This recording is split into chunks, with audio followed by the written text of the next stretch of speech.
श्री शिवाय नमस्तुभ्यम। राधे राधे, हरे कृष्णा। आप सभी का दिन शुभ और मंगलमय हो। प्रिय श्रोताओं, आज सावन मास की कथा श्रृंखला का 11वां दिन है और यह दिन है रविवार, जो सूर्यदेव को विशेष रूप से समर्पित माना जाता है।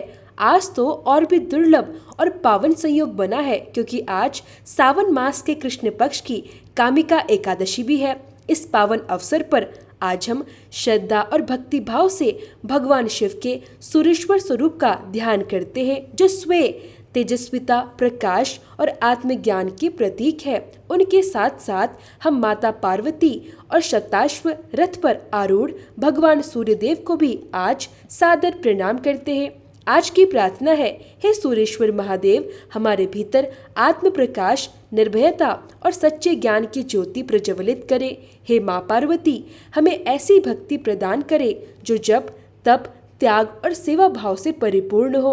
हे सूर्यदेव, हमारे जीवन से अंधकार, रोग और सभी बाधाओं को दूर करे तथा हमें आरोग्य, उत्साह और समृद्धि प्रदान करे। यदि हमारी आराधना में कोई त्रुटि रह गई हो तो हे प्रभु, उसे क्षमा करे और अपनी कृपा दृष्टि से हमारे जीवन को आलोकित करे।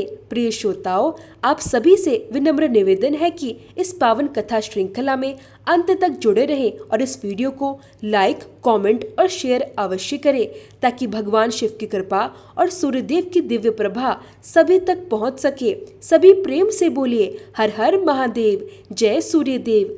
आज की कथा आरंभ करने से पहले आइए जान लेते हैं आज के पंचांग के बारे में। आज दिनांक है 9 अगस्त और दिन है रविवार। आज सावन मास के कृष्ण पक्ष की एकादशी तिथि सुबह 11:04 तक रहेगी। इसके बाद द्वादशी तिथि प्रारंभ हो जाएगी। आज ब्रह्म मुहूर्त सुबह 4:21 से 5:04 तक रहेगा। सूर्योदय सुबह 5:47 पर और सूर्यास्त शाम 7:06 पर। इसके अलावा आज द्विपुष्कर योग सुबह 11:04 से दोपहर 2:43 तक रहेगा। आज राहुकाल शाम 5:26 से 7:06 तक रहेगा। आइए अब आज के अध्याय से पहले एक छोटी सी कथा के माध्यम से जानते हैं कि एकादशी व्रत के पुण्य प्रताप से कितने अद्भुत चमत्कार हो सकते हैं और कैसे भगवान स्वयं अपने एक भक्त का उद्धार करने के लिए आते हैं।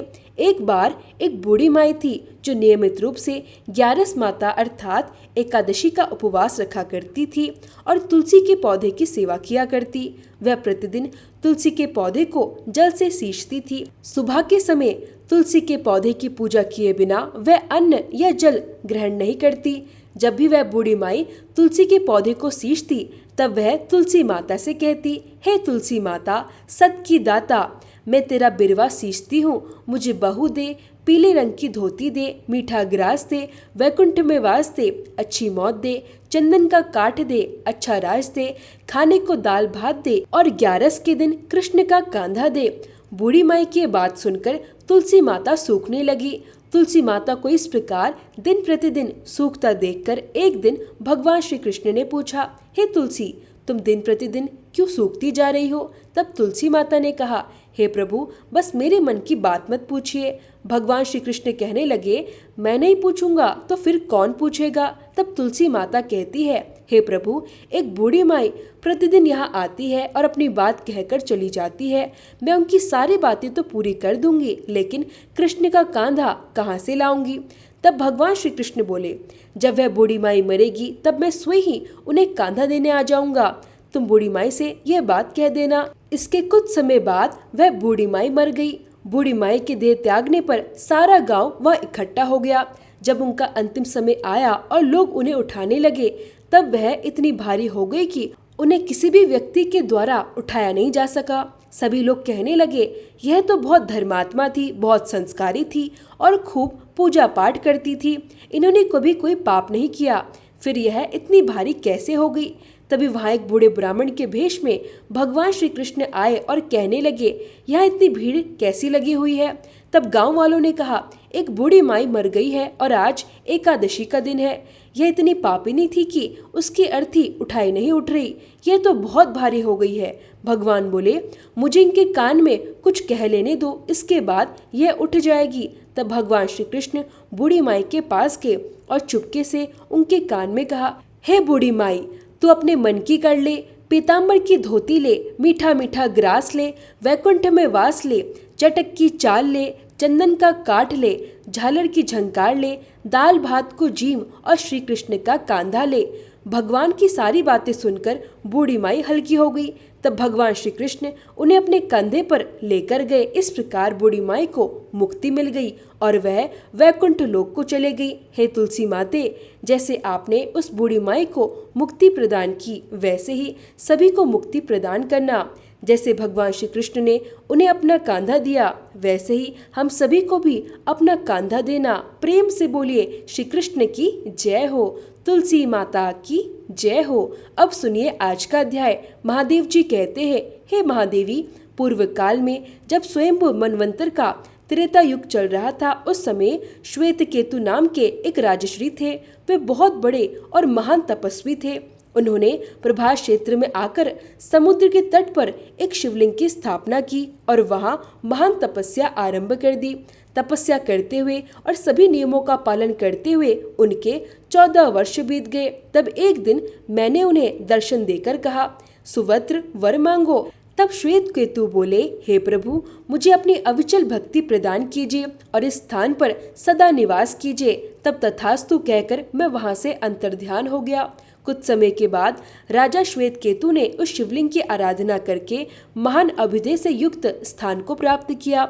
इसी कारण उस शिवलिंग का नाम श्वेत केतेश्वर हो गया। इसके बाद जब कलयुग आया, तब पवन पुत्र भीमसेन अपने भाइयों के साथ तीर्थ यात्रा के प्रसंग में प्रभास क्षेत्र में आए। वहां उन्होंने रात्रि में जागरण किया और समुद्र के समीप स्थित श्वेत केतेश्वर लिंग का विधि पूर्वक पूजन किया। तब से उस शिवलिंग का नाम भीमेश्वर लिंग भी पड़ गया। श्वेत केश्वर लिंग का केवल एक बार दर्शन मात्र कर लेने से अन्य जन्मों में किए गए तथा इस जन्म के भी बहुत से पाप तुरंत ही नष्ट हो जाते हैं। भीमेश्वर से पूर्व दिशा में और सोमनाथ से अग्निकोण में सरस्वती देवी द्वारा स्थापित अत्यंत प्रभावशाली रविश्वर लिंग विराजमान है। मनुष्य को चाहिए कि वह सरस्वती देवी तथा भैरवेश्वर लिंग का विधि विधान से पूजन करे। जो व्यक्ति महानवमी के दिन विधि पूर्वक स्नान करके सरस्वती देवी की पूजा करता है, वह वाणी से उत्पन्न होने वाले सभी दोषों से मुक्त हो जाता है। जो भक्त अघोर मंत्र का जप करते हुए दूध से उस शिवलिंग का अभिषेक करता है और फिर श्रद्धा पूर्वक उसका पूजन करता है, उसे यात्रा का उत्तम फल प्रदान होता है। वहां से आगे चंडीश्वर देव के पास जाना चाहिए। वह पवित्र स्थान सोमनाथ से दक्षिण दिशा में 7 धनुष की दूरी पर स्थित है। पूर्व काल में चंडी देवी ने वहां भगवान दंडपाणि की स्थापना की थी। इसके बाद मेरे गण चंड ने उस शिवलिंग की आराधना की और अत्यंत कठिन तपस्या की। इसी कारण पृथ्वी पर वह शिवलिंग चंडेश्वर लिंग के नाम से विख्यात हुआ। चंडेश्वर देव को दूध, दही, मधु, घी और ईख के रस से स्नान कराए तथा उनके श्री अंग पर कुमकुम का लेप करे। इसके बाद कपूर, खस और कस्तूरी से युक्त सुगंधित चंदन उन्हें अर्पित करे। फिर सुंदर और सुगंधित पुष्पों से उनका श्रद्धा पूर्वक पूजन करे। इसके बाद धूप और अग्नि निवेदित करके अपने वैभव और सामर्थ्य के अनुसार वस्त्र अर्पित कर उनका पूजन करे। उत्तम नैवेद्य अर्पित करे, दीपमाला प्रज्वलित करके रखे और ब्राह्मणों को अपनी यथाशक्ति के अनुसार दक्षिणा दे। इस प्रकार विधि पूर्वक पूजन करने से पितर कल्प पर्यंत तृप्त रहते हैं। हे पार्वती, सोमनाथ से पश्चिम दिशा में 7 धनुष की दूरी पर आदित्येश्वर नामक शिवलिंग के समीप जाना चाहिए। इस शिवलिंग की स्थापना स्वयं साक्षात भगवान सूर्य ने की है और यह सभी पापों का नाश करने वाला है। त्रेता युग में महात्मा समुद्र ने 10,000 वर्षों तक रत्नों के द्वारा आदित्येश्वर का पूजन किया था। इसी कारण पृथ्वी पर इसका नाम रत्नेश्वर के नाम में प्रसिद्ध हो गया। रत्नेश्वर को पंचामृत से स्नान कराकर पंच रत्नों द्वारा उनकी पूजा की जाती है। इसके बाद विभिन्न प्रकार के उपचारों से विधि पूर्वक उनकी अर्चना करनी चाहिए। ऐसा करने से मनुष्य को मेरु पर्वत के दान के समान महान फल की प्राप्ति होती है। उसे सभी तीर्थों के सेवन का फल प्राप्त हो जाता है और वह अपने पितृकुल तथा मातृकुल दोनों का उद्धार कर देता है। रत्नेश्वर के दर्शन मात्र से ही मनुष्य अपने सभी पापों को धो डालता है। जो व्यक्ति विधि पूर्वक रत्नेश्वर लिंग की पूजा करके शतरुद्र का जप करता है, वह फिर इस संसार में दोबारा जन्म नहीं लेता। हे महादेवी, वहां से आगे परम उत्तम अंगारेश्वर के समीप जाना चाहिए, जिसकी स्थापना भूमिपुत्र मंगल देव ने की है। वह पवित्र स्थान सोमनाथ से ईशान कोण में स्थित है। पूर्व काल में मंगल देव प्रभास क्षेत्र में आए और बाल्य अवस्था से ही तपस्या के द्वारा मेरी आराधना करने लगे। उनकी कठोर तपस्या से प्रसन्न होकर मैंने उन्हें वर मांगने के लिए कहा। तब मंगल देव बोले, हे सर्वेश्वर, मुझे ग्रह का पद प्रदान कीजिए। तब मैंने तथास्तु कहकर मंगल देव को यह वरदान दिया कि जो भी मनुष्य वहां आकर भक्ति और श्रद्धा पूर्वक तुम्हारी पूजा करेगा, उसे कभी भी तुम्हारे द्वारा दी गई पीड़ा का कष्ट नहीं भोगना पड़ेगा। ऐसा कहकर मैं वहीं अंतर्ध्यान हो गया। हे देवी, मंगल देव ग्रहों के मध्य अपने दिव्य विमान पर विराजमान है। अंगारेश्वर से उत्तर दिशा में अत्यंत प्रभावशाली बुद्धेश्वर विराजमान है। उनका स्थान वहां से अधिक दूर नहीं, केवल 2 धनुष की दूरी पर स्थित है। उनके दर्शन मात्र से ही मनुष्य के सभी पाप नष्ट हो जाते हैं। हे देवेश्वरी, पूर्व काल में बुद्ध ने वहां अत्यंत कठोर तपस्या की थी और एक निर्मल शिवलिंग की स्थापना की थी। उनकी तपस्या से प्रसन्न होकर मैंने बुद्ध को भी ग्रहत्व का पद प्रदान किया। बुधवार और अष्टमी तिथि के शुभ योग में बुद्ध द्वारा स्थापित उस शिवलिंग की विधि पूर्वक पूजा करने से मनुष्य को राजस्व यज्ञ के समान महान फल की प्राप्ति होती है। बुद्धेश्वर की कृपा से उसके कुल में कभी दुख और दुर्भाग्य प्रवेश नहीं करते। उमा मंदिर के पूर्व भाग में और सिद्धेश्वर से आग्नेय कोण की दिशा में बृहस्पति देव द्वारा स्थापित एक महान शिवलिंग विराजमान है। बृहस्पति जी ने भक्ति और श्रद्धा के साथ उस शिवलिंग की आराधना करके मुझे देवेश्वर भगवान शिव को प्रसन्न किया। मेरी कृपा से उन्होंने अपने सभी मनोवांछित फल प्राप्त कर लिए। मुझसे ज्ञान प्राप्त करके वे देवताओं के पूजनीय गुरु बन गए और ग्रह के पद पर प्रतिष्ठित होकर इस समय स्वर्गलोक में आनंद का भोग कर रहे हैं। बृहस्पतिश्वर के दर्शन भक्ति भाव से करने वाला मनुष्य कभी दुर्गति को प्राप्त नहीं होता। उसे बृहस्पति ग्रह की ओर से किसी भी प्रकार की पीड़ा नहीं मिलती। शुक्ल पक्ष की चतुर्दशी तिथि तथा गुरुवार के शुभ योग में पंचोपचार विधि से उस शिवलिंग का विधि पूर्वक पूजन करने वाला मनुष्य परम पद को प्राप्त कर लेता है। इसके बाद विभूतिश्वर से पश्चिम दिशा में थोड़ी ही दूरी पर शुक्राचार्य द्वारा स्थापित एक शिवलिंग विराजमान है। उसी पवित्र स्थान पर शुक्राचार्य ने शुक्रेश्वर शिव के प्रभाव से मृत संजीवनी विद्या प्राप्त की थी। जो मनुष्य स्थिर और एकाग्रचित होकर उस शिवलिंग की आराधना करता है तथा 1,00,000 मृत्युंजय मंत्र का जप करता है, वे अपने सभी मनोरथों को प्राप्त कर लेता है। शुक्रेश्वर के दर्शन और स्पर्श मात्र से ही मनुष्य जन्म से लेकर मृत्यु तक किए गए सभी पापों से मुक्त हो जाता है। सुगंधित पुष्पों से उनकी पूजा करने पर शुक्र ग्रह से उत्पन्न होने वाली किसी भी प्रकार की पीड़ा नहीं मिलती। बुद्धेश्वर से पश्चिम दिशा में और अजादेवी से अग्निकोण की ओर समीप ही 5 धनुष की दूरी पर शनिश्चर देव का पवित्र स्थान स्थित है।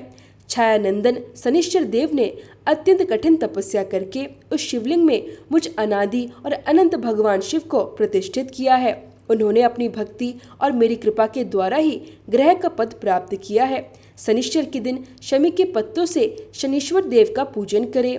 इसके बाद तिल, उड़द, गुड़ और भात का दान करके ब्राह्मण को तृप्त करें। उसे काले रंग का बैल दान करें। इसके बाद सभी प्रकार की पीड़ाओं के निवारण के लिए अनेक प्रकार के स्तोत्रों द्वारा शनिश्चरेश्वर देव की स्तुति करनी चाहिए। जो भी मनुष्य प्रतिदिन श्रद्धा और भक्ति के साथ शनिश्चरेश्वर देव का स्मरण करता है, उसके ऊपर सूर्य नंदन शनिश्चर देव प्रसन्न होते हैं। शनिश्चर देव के स्थान से वायव्य कोण में राहु द्वारा स्थापित एक शिवलिंग विराजमान है। वहाँ विप्रचिति के पुत्र राहु ने 1000 वर्षों तक अत्यंत कठिन तपस्या की थी। जो व्यक्ति राहु द्वारा स्थापित उस शिवलिंग का भक्ति और श्रद्धा पूर्वक पूजन तथा दर्शन करता है, उसके सभी पाप नष्ट हो जाते हैं। राहेश्वर से उत्तर दिशा में और अंगारेश्वर से दक्षिण दिशा में केवल 1 धनुष की दूरी पर अत्यंत प्रकाश में केतुलिंग विराजमान है। यह पवित्र शिवलिंग सभी पापों का नाश करने वाला है। केतु ने मुझ भगवान शिव के प्रति अटूट भक्ति रखते हुए देवताओं के मान से 100 वर्ष तक वह अत्यंत उग्र तपस्या की थी।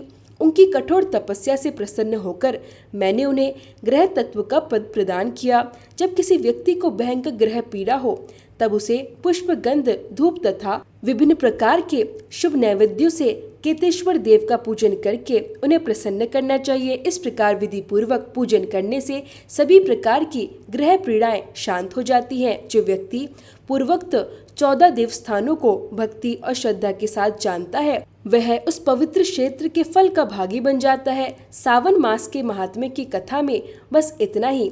अब रसपान कीजिए भगवान शिव के 12 दिव्य ज्योतिर्लिंगों में से एक मल्लिकार्जुन ज्योतिर्लिंग की पावन और अद्भुत कथा।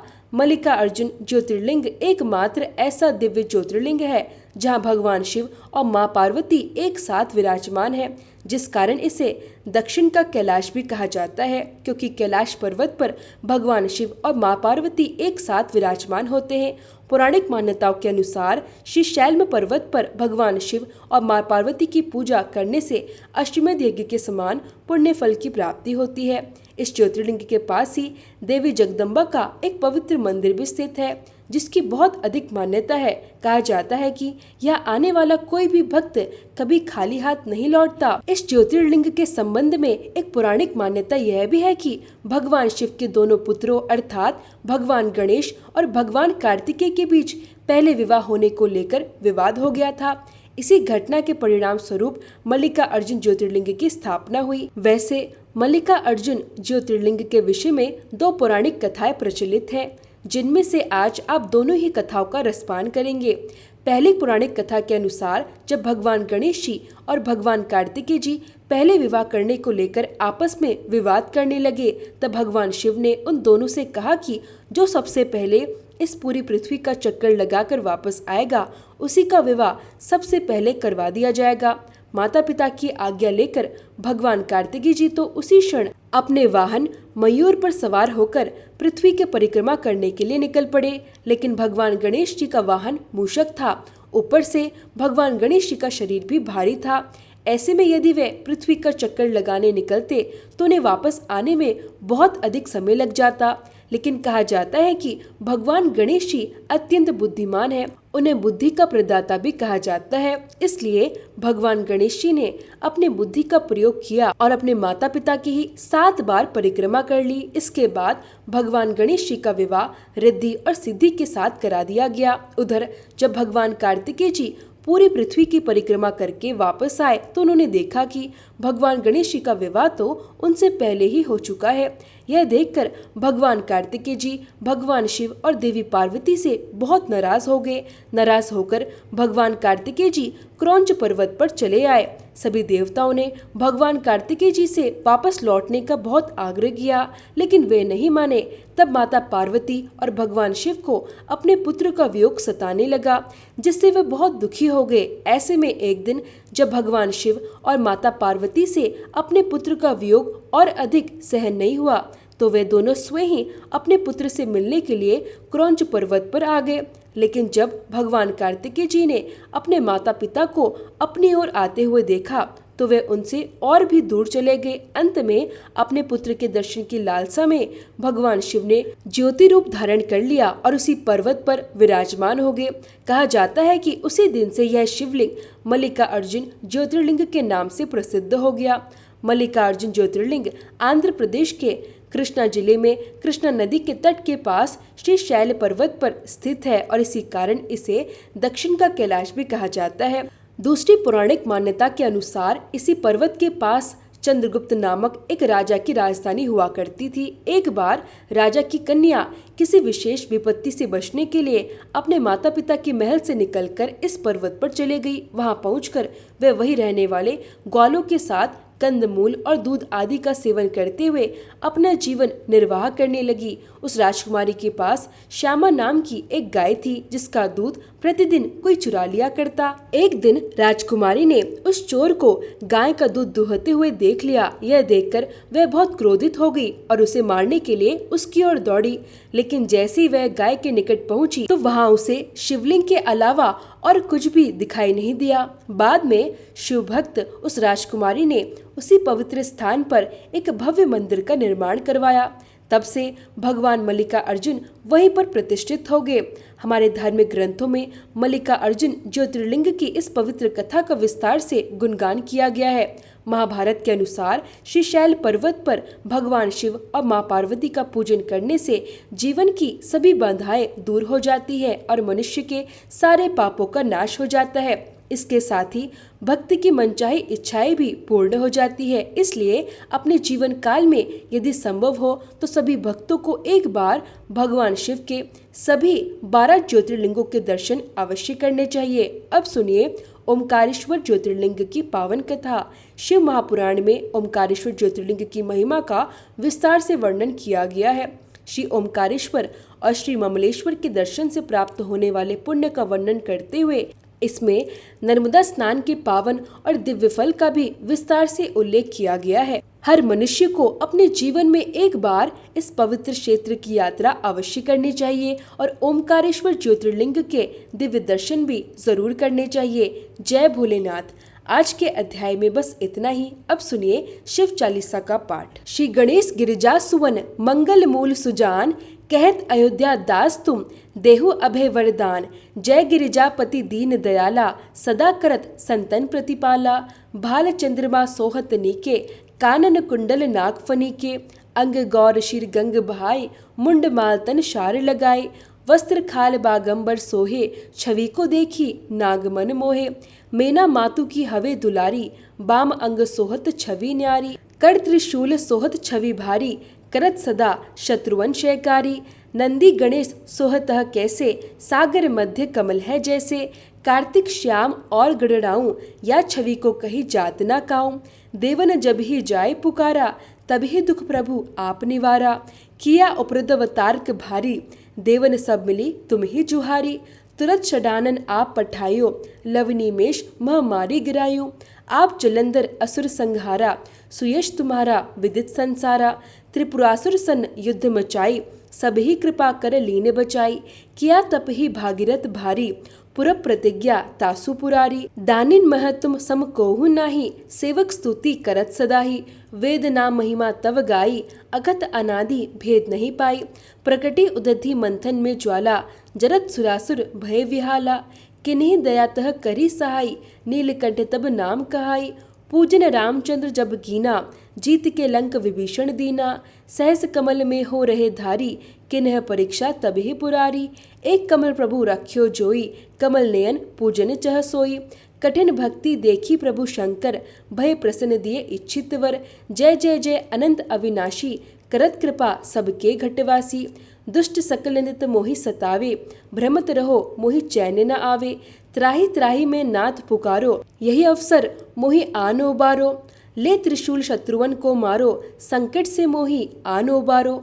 माता पिता भ्राता सब होई, संकट में पूछत नहीं कोई। स्वामी एक है आस तुम्हारी, आए हरहु मम संकट भारी। धन निर्धन को देत सदाही, जो कोई जांचे सो फल पाही। स्तुति के ही विधि करे तुम्हारी, शमुनाथ अब चूक हमारी। शंकर हो संकट के नाशन, मंगल कारण विघ्न विनाशन। योगी यति मुनि ध्यान लगावे, शारद नारद शीश नवावे। नमो नमो जय नमः शिवाय, सुर ब्रह्मादिक पार न पाए। जो ये पाठ करे मन लाई, तापर होत है शंभु सहाय। ऋणिया जो कोई हो अधिकारी, पाठ करे सो पावनहारी। पुत्रहीन कर इच्छा जोई, निश्चय शिव प्रसाद तेहि होई। पंडित त्रयोदशी को लावे, ध्यान पूर्वक होम करावे। त्रयोदशी व्रत करे हमेशा, ताके तन नहीं रहे कलेशा। धूप दीप नैवेद्य चढ़ावे, शंकर सम्मुख पाठ सुनावे। जन्म जन्म के पाप नसावे, अंत धाम शिवपुर में पावे। कहे अयोध्या दास आस तुम्हारी, जानी सकल दुख हरहु हमारी। नित नेम कर प्रातः ही, पाठ करो चालीसा। तुम मेरी मनोकामना पूर्ण करो जगदीसा। मकसद छठी हेमंत ऋतु, संवत 64 जान। स्तुति चालीसा शिव ही, पूर्ण कीन कल्याण। ओम जय शिव ओमकारा, स्वामी जय शिव ओमकारा। ब्रह्मा विष्णु सदा शिव, अर्धांगी धारा। ओम जय शिव ओमकारा, एकानन चतुरानन पंचानन राजे। हंसासन गरुड़ासन वृषवाहन साजे। ओम जय शिव ओमकारा। दो भुज चार चतुर्भुज 10 भुज अति सोहे। त्रिगुण रूप निरखते त्रिभुवन जन मोहे। ओम जय शिव ओमकारा। अक्षमाला वनमाला मुंडमाला धारी। त्रिपुरारी कंसारी करमाला धारी। ओम जय शिव ओमकारा। श्वेतांबर पीतांबर बागंबर अंगे। सनकादिक गरुड़ादिक भूतादिक संगे। ओम जय शिव ओमकारा। कर के मध्य कमंडल चक्र त्रिशूलधारी। जग करता जग भरता जग संहार करता। ओम जय शिव ओमकारा। ब्रह्मा विष्णु सदाशिव जानत अविवेका। प्रणवाक्षर के मध्य ये तीनों एका। ओम जय शिव ओमकारा। पर्वत सोहे पार्वती शंकर कैलासा। भांग धतूरे का भोजन भस्मी में वासा। ओम जय शिव ओमकारा। जटा में गंग बहत है गल मुंडन माला। शेष नाग लिपटावत ओढ़त मृग छाला। ओम जय शिव ओमकारा। काशी में विराजे विश्वनाथ नंदी ब्रह्मचारी। नित उठ दर्शन पावत महिमा अति भारी। ओम जय शिव ओमकारा। त्रिगुण स्वामी जी की आरती जो कोई नर गावे। कहत शिवानंद स्वामी कहत हरि हर स्वामी। मनवांछित फल पावे। ओम जय शिव ओमकारा। स्वामी जय शिव ओमकारा।